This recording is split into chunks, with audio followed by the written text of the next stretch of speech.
Salut à tous, j'espère que ça va bien, j'espère que vous êtes sortis pour le début de l'été, que vous êtes allés dans les parcs, dans les cafés, en tout cas, moi c'est ça que j'ai fait.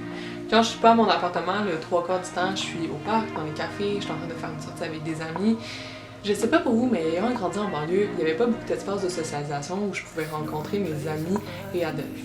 Dans mon coin, puis c'est sûrement une expérience très populaire en Amérique, il y avait la crèmerie, il y avait le café, il y avait la bibliothèque, puis il y avait le centre commercial. Les parcs, ben c'est ça. Ça dépendait de quel temps de l'année est-ce que c'était.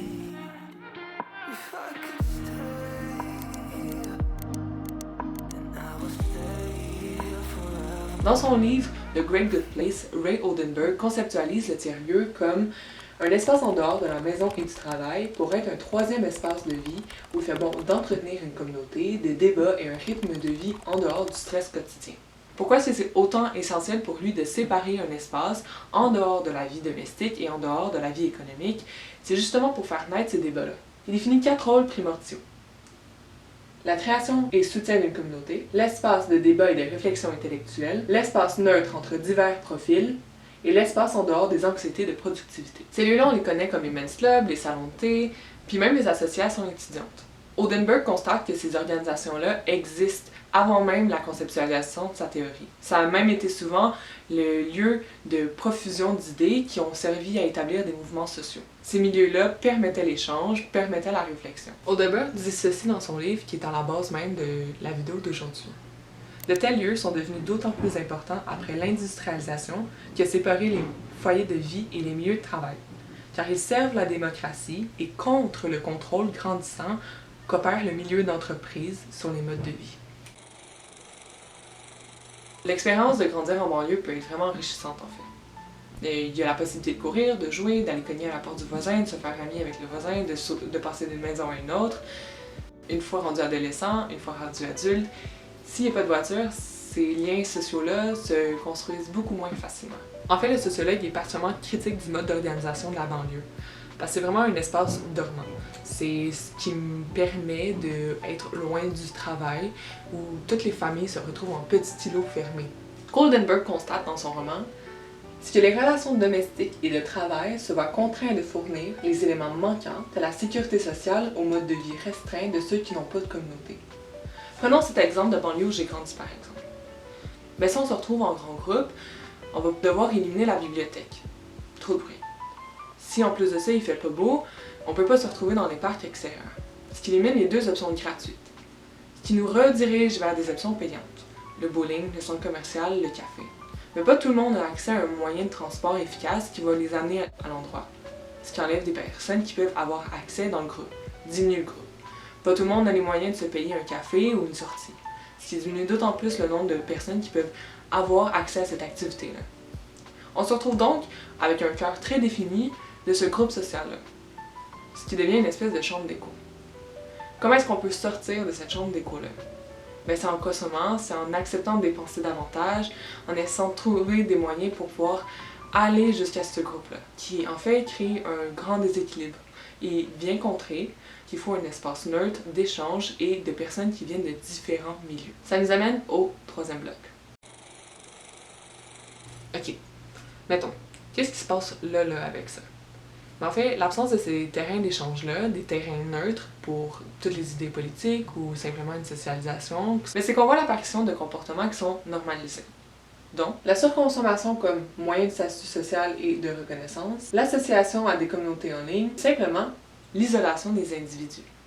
L'absence de ces cafés, de ces bibliothèques, ces espaces où on peut se retrouver à moindre coût ou gratuitement, s'enferme les personnes dans deux espaces, la maison et le travail, et parfois même un espace seulement, la maison.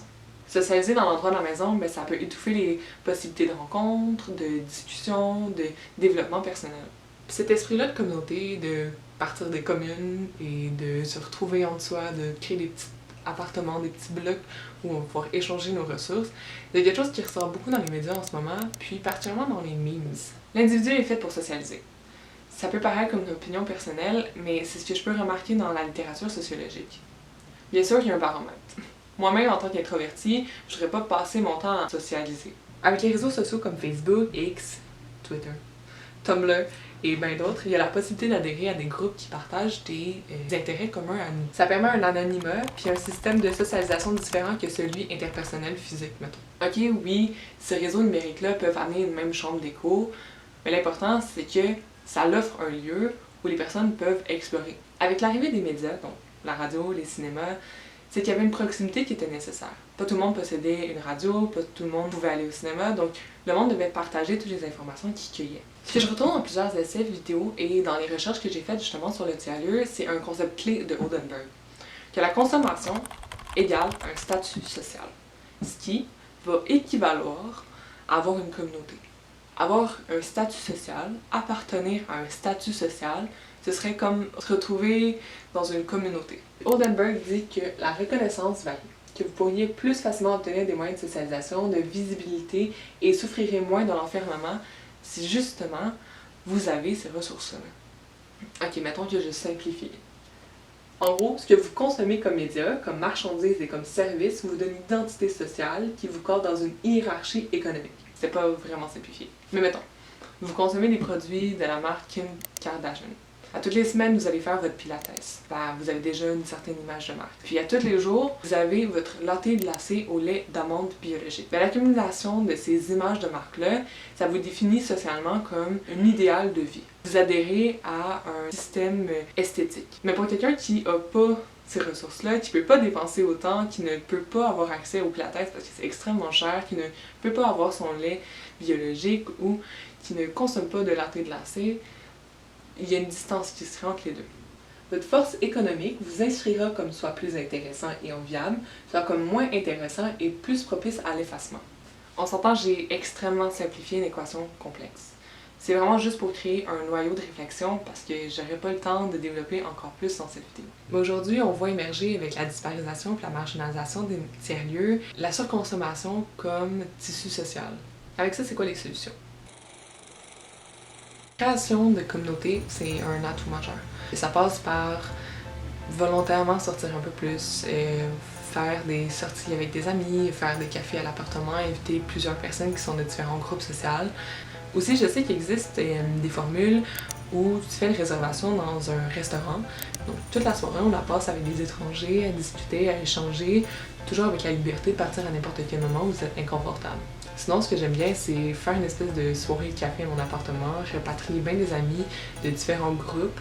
Comme ça, il y a des possibilités d'échange, de partage, d'anecdotes. Puis fréquenter les parcs, honnêtement, utiliser les espaces publics qui existent déjà, ça permet justement de redonner vie à ces espaces-là. Au final, le tiers-lieu, c'est pas juste une théorie. C'est vraiment quelque chose qui est central à la vie commune, puis qui justement ressort dans les memes, sur les médias, avec les blagues de partir une communauté. Ça appelle à quelque chose qui est fondamental à l'humain, c'est le social, c'est la communauté, c'est des rapports sociaux qui permettent d'avoir un échange avec l'autre, mais qui ne nous obligent pas à une amitié ou qui nous permettent de sortir en tout cas de ces rôles-là domestiques puis de ces rôles-là de productivité, de toujours être au travail, qui peut devenir vraiment épuisant. Alors, je suis vraiment curieuse d'avoir vos réponses ou d'autres questions dans les commentaires. Puis merci d'avoir été avec moi aujourd'hui. On se retrouve la prochaine fois.